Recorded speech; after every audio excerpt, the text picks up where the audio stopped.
It's really a great honor to be recognized by the Athletic Hall of Fame. And it's a particular privilege to receive these medals from our good friend, Jim Phillips. We've been close to Jim and Laura since they came on board, and we've had a lot of fun supporting many of you who are out here tonight. Clearly, I wasn't an athlete, although I do tell people, while I'm short, I make up for it by being slow. All of our family is on the West Coast, so they couldn't be with us tonight. But I do want to recognize one individual who joined us at our table tonight. In November of 2013, I went with the football team on the road trip to Nebraska. And at dinner, night before the game, one of the players came up and introduced himself to me. Tim Hanrahan. Many of you may know Tim, many may not. Tim was an all-state running back at Providence High School. He was not one of those athletes who received a bushel basket full of Division I scholarship offers. He came to this institution as a walk-on the football team, and adding to that load, he was a chemical engineering major. And I know myself, because I started out in chemical engineering and failed. That's a hell of a tough road. After his, I think his sophomore year, Coach Fitz offered him a scholarship. He went on to wear the number 1 as a senior, and that's the jersey number given to the player on the team who epitomizes what it means to be a Wildcat. Tim was an academic All-Big Ten multiple times. He won the award of academic excellence, the Big Ten Medal of Honor. And I actually looked up his statistics from his football career. I think he played a lot on special teams, but he did amass some statistics as an offensive threat. I think he ran the ball 8 times.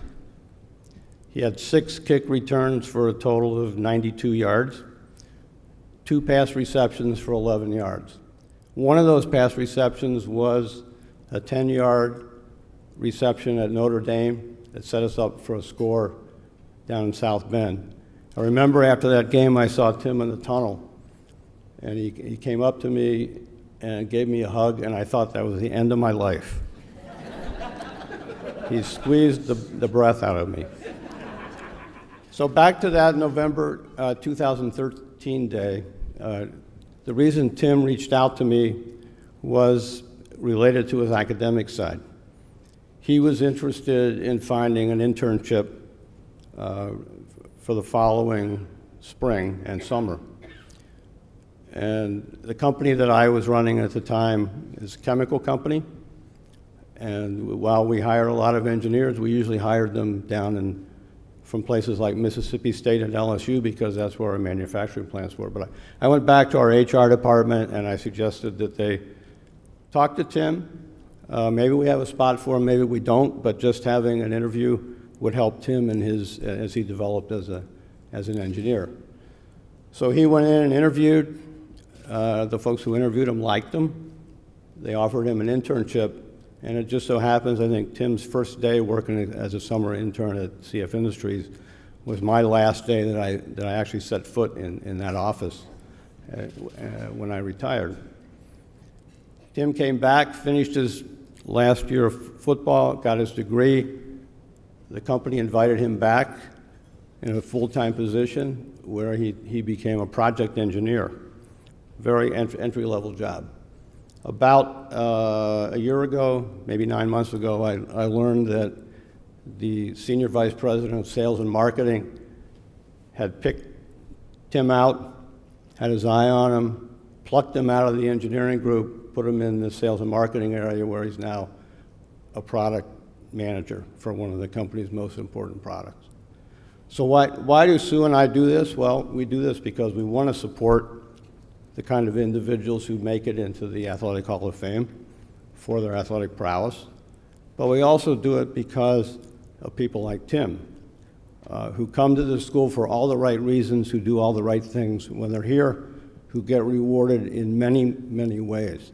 And so we're very proud. And Tim, I'd just like you to stand up and be recognized by the group.